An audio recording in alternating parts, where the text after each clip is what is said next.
Excretory system के बारे में बताया था, उसमें सिर्फ बच्चों हम लोगों ने ये डिस्कस किया था कि ह्यूमन एक्सक्रीटरी सिस्टम में डिफरेंट कौन कौन से वो ऑर्गन्स होते हैं, उसका कौन कौन से उसके डिफरेंट पार्ट्स होते हैं, उसके बारे में हम लोगों ने डिस्कस किया था। जैसे मैं किडनी के बारे में बात किया था, यूरेटर के बारे में बात किया था, यूरेथ्रा के बारे में बात किया था और यूरिन ब्लडर के बारे में बात किया था।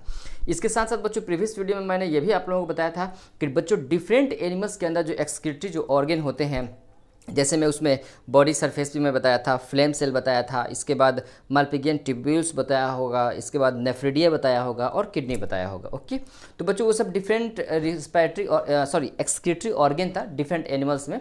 और यहाँ पे ऑलमोस्ट सारी चीज़ें मैंने बता दिया था, लेकिन यहाँ पे थोड़ा सा एक मैं टॉपिक छोड़ दिया था कि मेन जो बच्चों किडनी के अंदर जो फिल्ट्रेशन होता है, जितने भी सारे जो हायर एनिमल्स होते हैं, तो एक होता है नेफ्रॉन स्ट्रक्चर बच्चों होता है। Nephron is the functional unit of excretory system. Okay, तो बच्चों नेफ्रॉन का फिगर देखिए, जब आप लोग देखेंगे बुक में, तो यहाँ पे मैं इन शॉर्ट उसको मैं एक चार्ट के फॉर्म में, ताकि आप लोगों के लिए आसानी हो उसको याद करने में।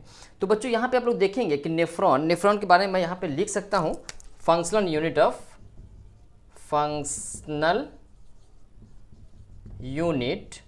Of excretory system. Functional unit of excretory system. Okay, इसके बाद बच्चों इसमें क्या किया हूँ कि नेफ्रॉन को का मेनली 2 पार्ट्स होता है। एक होता है बच्चों उसका ग्लोमेरुलस पार्ट और दूसरा जो होता है रीनल ट्यूब्यूल्स। बच्चों ये जो पार्ट होता है दिस वन, यहाँ इसको हम लोग बोलेंगे ग्लोमेरुलस पार्ट। ओके, और इसके बाद जो ग्लोमेरुलस जो बच्चों जो ट्यूब लाइक स्ट्रक्चर जो निकला हुआ है, सबको हम लोग बोलते हैं बच्चों रीनल ट्यूब्यूल्स। रीनल ट्यूब्यूल्स क्यों बोलते हैं? क्योंकि रीनल के अंदर, किडनी के अंदर ये सारे ट्यूब्यूल्स हैं, इसीलिए जहाँ भी रीनल वर्ड्स आए that is related to kidney. तो ये ग्लोमेरुलस पार्ट हो गया, रीनल ट्यूब्यूल्स हो गया। इसके बाद बच्चों जो ग्लोमेरुलस होता है, जनरली जो ग्लोमेरुलस बनता है कैसे, अफरेंट आर्टियल और इफरेंट आर्टियल। यहाँ से अफरेंट आर्टियल ब्लड अंदर जाएगा, इसके बाद बच्चों उसके अंदर फिल्ट्रेशन होगा और इफरेंट आर्टियल के द्वारा फिर वो बॉडी से बाहर निकल जाएगा, किडनी से बाहर निकल जाएगा। ओके, इसके बाद बच्चों ये तो सिंपली मैं अफरेंट आर्टियल और इफरेंट आर्टियल के बारे में बता दिया हूँ। और यहाँ पे बच्चों जो रीनल ट्यूब्यूल्स होता है ना, रीनल ट्यूब्यूल्स के अंदर उसके डिफरेंट अलग अलग जो पार्ट्स होते हैं, वो कौन कौन से पार्ट्स हैं जरा इसको भी देख लें। सबसे पहले फर्स्ट ऑफ रीनल ट्यूब्यूल्स के अंदर जहाँ पे बच्चों ग्लोमेरुलस फिल्ट्रेशन ग्लोमेरुलस होगा, इसके बाहरी जो ये जो ट्यूब लाइक स्ट्रक्चर जो आप लोगों को दिख रहा है, इसको हम लोग यहाँ पे ये इस तरह का जो स्ट्रक्चर मैं यहाँ पे बना दूँ, इस तरह का, दिस वन। ओके, तो ये जो बच्चों होता है क्या, उसको हम लोग बोलेंगे बोमेंस कैप्सूल। ओके, तो बोमेंस कैप्सूल हो गया इसके चारों तरफ, और इस बोमेंस कैप्सूल्स के अंदर कप सेपेट होता है, ये बोमेंस कैप्सूल के अंदर बच्चों हो गया हम लोगों का वो आर्टेरियल्स हो गया। ठीक है, अफरेंट और डिफरेंट। इसके बाद इसके बाद जो भी जो बच्चों ट्यूब्स होता है, जैसे में बोमेंस कैप्सूल्स के बाद क्या है, पीसीटी। बच्चों यहाँ पे जस्ट बोमेंस कैप्सूल्स के बाद जो शुरू होगा ना, तो एक क्वाइल्ड होगा, ऐसे ऐसे मूव करेगा।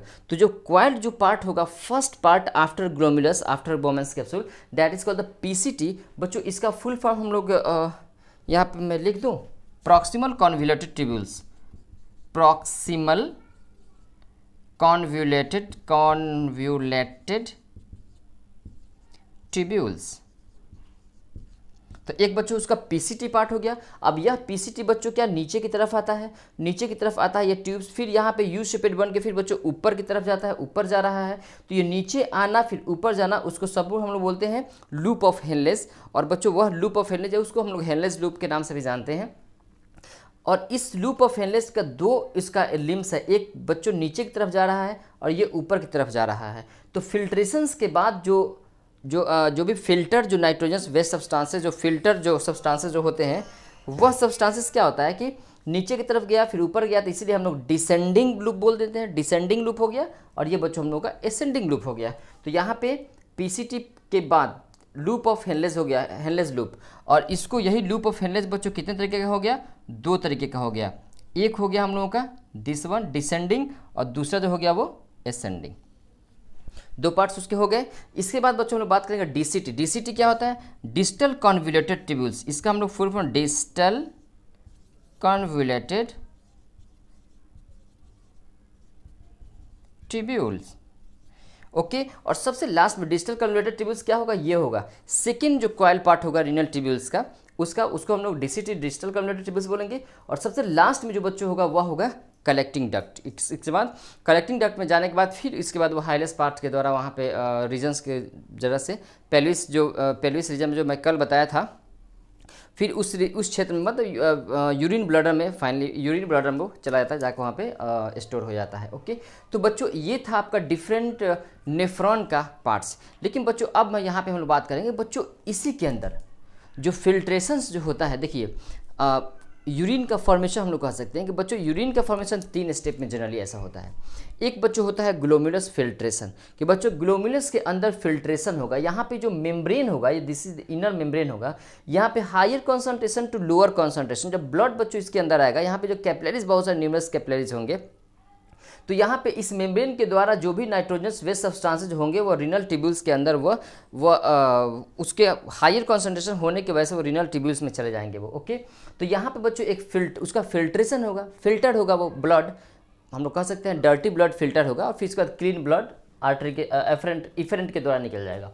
तो यहाँ पे जो बच्चों जो फिल्ट्रेशंस होगा, उस फिल्ट्रेशंस में क्या होगा, उसके बाद 2 प्रोसेस और होता है। एक तो हो गया आपका ग्लोमेरुलस फिल्ट्रेशन, और दूसरा होता है बच्चों रीएब्जॉर्प्शन एंड सिक्रीशन। कि बच्चों बहुत ऐसी चीज़ें क्या होता है कि रीएब्जॉर्प्शन, मेनली वाटर का रीएब्जॉर्प्शन होता है। बच्चों आप लोगों को याद होगा, मैं न्यूट्रिशंस में बच्चों में बताया था लार्ज इंटेस्टाइन में स्पेशली न्यूट्रिशन का जो एब्जॉर्प्शन होता है वो स्मॉल इंटेस्टाइन में होता है, और जो main organs which एब्जर्व the water and that will be the large intestine. हालांकि बच्चों ऐसा नहीं है कि सिर्फ लार्ज इंटेस्टाइन ही वाटर का एब्जर्प्शन होता है, जी नहीं, वाटर में भी वाटर का एब्जर्प्शन जो होता है हमारे स्टोमक के अंदर भी होता है एंड सम अदर पार्ट्स में भी होता है। लेकिन मेन जो ऑर्गेन्स जो होता है ना, वो हम लोग का मेन पार्ट जो होता है एलिमेंट्री कैनल का, वो लार्ज इंटेस्टाइन होता है। तो यहाँ पे उसके बाद एक एब्जॉर्प्शन तो बच्चों वहाँ पे होगा, इसीलिए वाटर का एब्जॉर्प्शन के लिए यहाँ पे बच्चों री एब्जॉर्प्शन वर्ड इस्तेमाल किया है। ओके, कि नेफ्रॉन के अंदर उस वाटर का री एब्जॉर्प्शन होता है। बच्चों क्यों री एब्जॉर्प्शन होता है पता है? जाहिर सी बात है, वही वाटर के अंदर nitrogen waste substances dissolve form में बच्चों ब्लड के अंदर जाता है, और वह ब्लड के अंदर जो वाटर होता है, वह वाटर यहाँ पे फिल्टर होता है और नाइट्रोजन वेस्ट सब्सटेंसेस को डिजॉल्व कंडीशन में रीनल ट्यूब्यूल्स में लाता है। लेकिन बच्चों सारे के सारे अगर जितने भी सारे वाटर का जो कॉन्सेंट्रेशन होता है जो वेस्टेज के अंदर, अगर सब के सब बॉडी से बाहर निकल जाए तो बहुत ज़्यादा यूरिन का फॉर्मेशन होगा, और बॉडी के अंदर हमेशा वाटर की लैकिंग रहेगी। तो ऐसे कंडीशन में क्या होता है कि मैक्सिमम जो वाटर होता है ना, फिर से बच्चों को रीएब्जॉर्ब होता है। किसके द्वारा? बच्चों ये लूप ऑफ हेनले जितने भी सारे रीनल ट्यूब्यूल्स होते हैं ना, उस रीनल ट्यूब्यूल्स के आसपास ब्लड वेसल्स प्रेजेंट रहेंगे, जो कि you can see in the chart, just 1 minute.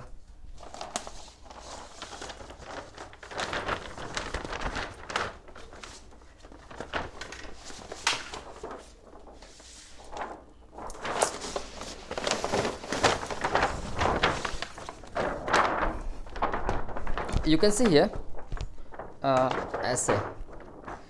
बच्चों बहुत ज़्यादा क्लियर फिगर नहीं दिख रहा है यहाँ पे, इस फिगर में अगर पॉसिबल होगा दिख रहा होगा तो आप लोग देख सकते हैं कि जो ग्लोमेरुलस के बाद ये जो पीसीटी डीसीटी जो भी है, इसके आसपास देखिए ब्लू कलर का और रेड कलर का ये आप लोग को दिख रहा है। बच्चों ये सब ब्लड वेसल्स है, ये सब कैपिलरीज। ओके, ये ब्लड वेसल्स है जो कि इसका फिल्ट्रेशन यहाँ पर होता है। सॉरी, इसमें रीएब्जॉर्प्शन और दूसरा होता है सिक्रीशन। तो बच्चों बहुत ऐसे सब्सटेंसेस होते हैं जो रीनल ट्यूब्यूल्स के अंदर, एक तो उसका रीएब्जॉर्प्शन भी होता है और दूसरा वो सिक्रीट भी करता है। सिक्रीशन उसके बच्चों आसपास का जो सेल्स होते हैं, जो टिश्यूज होते हैं उसके अंदर, किडनी के अंदर, वो सब उसको बहुत सारे सब्सटेंसेस, जैसे जनरली बच्चों आयंस का होता है, जो भी सोडियम आयन है, पोटेशियम आयन है, ये सारे आयंस का वहाँ पर सिक्रीशन होता है, फिर रीएब्जॉर्प्शन भी होता है। ओके, तो बस इस तरह से पहला चीज़ क्या होगा बच्चों, ग्लोमेरुलस फिल्ट्रेशंस हो गया इसके अंदर। इसके बाद ग्लोमेरुलस फिल्ट्रेशन, ब्लड का जब इसमें फिल्ट्रेशन हो जाएगा, उसके बाद रीनल ट्यूब्यूल्स के द्वारा जो भी एक्सक्रीटरी जो प्रोडक्ट होगा, जो फिल्टर हम लोग कह सकते हैं, फिल्टर लिक्विड या फिल्टर सब्सटेंसेस जो होगा, लीजिए जो फिल्टर जो सब्सटेंसेस होगा वह आएगा कलेक्टिंग डक्ट में, या वी कैन से ये हो गया आपका सबसे पहले first of all collect PCT में आएगा, प्रॉक्सिमल कन्वोल्यूटेड ट्यूब्यूल्स। इसके बाद बच्चों हम लोगों का लूप ऑफ हेनलेज में आएगा, डिसेंडिंग लूप ऑफ हेनलेज, इसके बाद असेंडिंग लूप ऑफ हेनलेज, इसके बाद बच्चों डीसीटी में जाएगा, डिसल कन्वोल्यूटेड ट्यूब्यूल्स में, और फाइनली वह कलेक्टिंग डक्ट में चला जाएगा। तो बच्चों ये तो फंक्शन होता है। लेकिन अब ज़रा मैं आपको बता दूं कि बच्चों इसके अंदर जो तीन जो प्रोसेस होते हैं, फिल्ट्रेशंस का, इसके बाद रीएब्जॉर्प्शंस का और सिक्रीशन का, वो क्या होता है, ज़रा मैं इसको लिख के आपको मैं एक्सप्लेन कर देता हूँ। ओके, पॉज कर। बच्चों अब हम लोग बात करेंगे जैसे मैं बताया रहा था थोड़ा देर पहले कि सारे पार्ट्स के बारे में, नेफ्रॉन का जितने भी डिफरेंट पार्ट्स होते हैं उसके बारे में तो बच्चों आप लोग जान गए कि उसमें ग्लोमेरुलस फिल्ट्रेशन के पास ग्लोमेरुलस क्या होता है, बोमेंस कैप्सूल क्या होता है, पीसीटी क्या होता है, डीसीटी क्या होता है, लूप ऑफ हेनलेज में डिसेंडिंग लूप, असेंडिंग लूप क्या होता है, इसके बाद लास्ट में कलेक्टिंग डक्ट क्या होता है। ओके, अब इसके बाद बच्चों हम लोग बात करेंगे कि देखिए यूरिन का जो फॉर्मेशन होता है वो किस तरीके से होता है। तो सिंपली बच्चों यूरिन का फॉर्मेशन आप लोग देखेंगे, फॉर्मेशन ऑफ यूरिन 3 स्टेप में होता है। एक ग्लोमेरुलस फिल्ट्रेशन स्टेप होता है, दूसरा रीएब्जॉर्प्शन होता है, तीसरा सिक्रेशन होता है। ग्लोमेरुलस फिल्ट्रेशन में क्या होता है, कह रहा है कि due to high concentration of filtration pressure of the blood in the glomerulus, कि बच्चों ग्लोमेरुलस के अंदर जो ब्लड आता है ऑफरेंट आर्टेरियल्स के द्वारा, उसमें इतना ज़्यादा प्रेशर रहता है उस ब्लड के अंदर, जिसकी वजह से जो भी वहाँ पे ग्लोमेरुलस के अंदर जो बोमेंस कैप्सूल होता है, तो बच्चों वहाँ पे बोमेंस कैप्सूल में एक जो वाल होता है जो कि सेलेक्टिवली परमिएबल होता है बच्चों, वो सेलेक्टेड चीज़ को वो फिल्टर करता है वो, ठीक है, सारे चीज़ों को नहीं। तो उसको क्या कर, इसीलिए मैं यहाँ पे लिख दिया हूँ कि due to high concentration of filtration process या फिल्ट्रेटेड प्रेशर हम लोग कह सकते हैं of the blood in the glomerulus. Second जो इसका इंपॉर्टेंट पॉइंट है बच्चों कि water and some constituent of the blood filtered out in the Bowman's capsule like the glucose हो गया, यूरिया हो गया, एमिनो एसिड हो गया, क्रिएटिन हो गया, मिनरल्स वगैरह ये सब हो गया। ओके, तो ये है वाटर एंड सम कॉन्स्टिट्यूएंट, सिर्फ नॉट ओनली वाटर, सिर्फ वाटर का ही फिल्ट्रेशन नहीं होता है, वहाँ पे और भी जो ब्लड के अंदर जो कॉन्स्टिट्यूएंट जो कंपोनेंट्स होते हैं उसका भी फिल्ट्रेशन वहाँ पे होता है। ओके, उस सब का मैं नाम लिख दिया हूँ। इसके बाद बच्चों होता है, ये तो ग्लोमेरुलस के अंदर ये जो प्रोसेस होता है glomerulus filtration, it occur in the inside the glomerulus, we can say the cup shaped structure Bowman's capsule. इसके बाद दूसरा स्टेप होता है बच्चों रीएब्जॉर्प्शन। बच्चों बहुत ऐसे सब्सटेंसेस ऐसे होते हैं कि जब बच्चों वह ग्लोमेरुलस के बाद जब वो फिल्ट्रेशन हो जाते हैं ना, तो फिल्टर होने के बाद लेकिन वो सब्सटेंसेस बच्चों हमारे बॉडी के लिए बहुत ही इंपॉर्टेंट होते हैं, बहुत ही नेसेसरी वो सब्सटेंसेस होते हैं। तो बच्चों वो क्या होता है कि फिर वो क्या होता है कि लूप ऑफ हेनलेज के साथ जितने भी सारे जो अभी थोड़ा देर पहले मैं फिगर में एक चार्ट में दिखा रहा था आप लोगों को कि वहाँ पे आर्टरीज और वेन दोनों होते हैं, जो कैपिलरीज वगैरह होते हैं, तो फिर वहाँ पे क्या होता है कि बच्चों फिर वो वापस फिर हमारे ब्लड के अंदर चला जाता है। तो कहता है कि some needed substances are reabsorbed by the renal tubules which are necessary for the body. ये बिल्कुल इजी लैंग्वेज में लिख दूँ आप लोगों के लिए कि some needed substances are reabsorb, फिर से रीएब्सॉर्ब होते हैं बाय द रीनल ट्यूब्यूल्स के द्वारा, चाहे वो लूप ऑफ हेनलेज हो या पीसीटी हो, डीसीटी ये सब हो, which are necessary for the body. दूसरा है बच्चों अप्रॉक्स 99.9% जो वाटर एंड जो शुगर होता है आर रीएब्सॉर्ब्ड। वाटर और प्लस शुगर ये भी हमारे बॉडी के लिए ज़रूरी होता है। तो ये लगभग जितने भी सारे जो फिल्टर जो होते हैं, तो फिल्टर होने के बाद जो 99.9 फिर से वापस चले जाता है हमारे ब्लड के अंदर। ओके, तो रीएब्जॉर्प्शन होता है। तीसरा बच्चों होता है सिक्रीशन। सिक्रीशन बच्चों हमारे बॉडी के अंदर बहुत ऐसी चीज़ें, बहुत ऐसे सब्सटेंसेस होते हैं जो कि वहाँ के जो एपिथेलियल जो सेल्स होते हैं, हम लोग कह सकते हैं रीनल एपिथेलियम टिश्यूज या रीनल एपिथेलियम सेल्स, ठीक है, तो वहाँ पे होता है सिक्रीशन की बात। तो कह रहा है कि mainly creatine and uric acid are secreted by the tubular epithelium, कि बच्चों ट्यूबुलर एपिथेलियम के द्वारा मेनली दो चीज़ क्रिएटिन और यूरिक एसिड का वहाँ पे फिल्ट्रेशंस होता है, सॉरी सिक्रीशंस होता है। और नेक्स्ट पॉइंट मैं यहाँ पे लिख दूँ, शायद पता नहीं, आई डोंट नो आप लोगों को दिख रहा है कि नहीं, लेकिन मैं बोल रहा हूँ तो आप लोग समझ जाइए।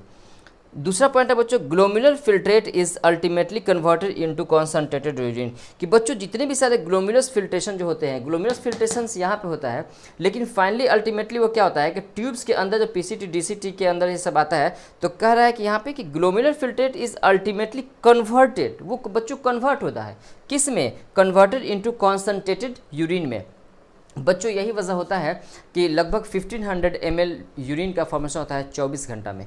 जितना बच्चों हम लोग पानी वाटर वगैरह जो हम लोग पीते हैं, सबके सब फिल्ट्रेशन नहीं हो जाते हैं, फिल्ट्रेशन के बाद फिर से वो रीएब्जॉर्प्शन उसका हो जाता है, ठीक है। इसके बाद इसीलिए हम लोगों का 1 से 1.5 लीटर ऐसा बोला जाता है कि 24 घंटा में इतना अप्रॉक्स 1500 ml 1.5 लीटर हो गया। तो इतना हम लोग बॉडी के अंदर यूरिन 24 घंटा के अंदर बनता है बच्चों। तो ये था आप लोगों का बच्चों एक्सक्रीटरी फंक्शनल यूनिट था, ठीक है। और इसके बाद नेफ्रॉन था जो कि फंक्शनल यूनिट होता है एक्सक्रीटरी सिस्टम का, और बुक में भी आप लोग फिगर देखें, ठीक है। इसके बावजूद अगर कोई डाउट होगा नो प्रॉब्लम, मैं हमेशा बोलता हूँ, अभी भी बोलूँगा कि आप लोग मैसेज कर सकते हैं, डेफिनेटली उसको मैं क्लियर कर दूँगा।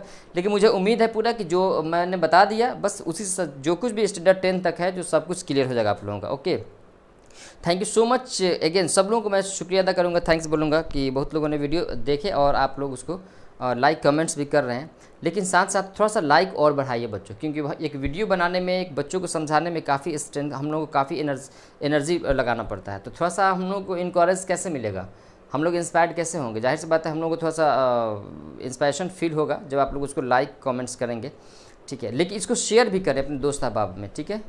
तो आज का वीडियो मैं यही रहने देता हूँ, क्योंकि वीडियो का लेंथ बड़ा हो जाएगा जब मैं प्लांट एक्सक्रीशन पढ़ाऊँगा।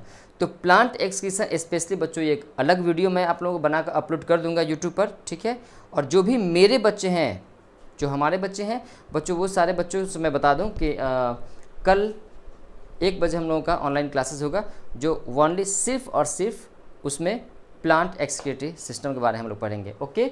तो नेक्स्ट वीडियो के लिए आप लोग इंतज़ार करें। Okay, good luck to all of you.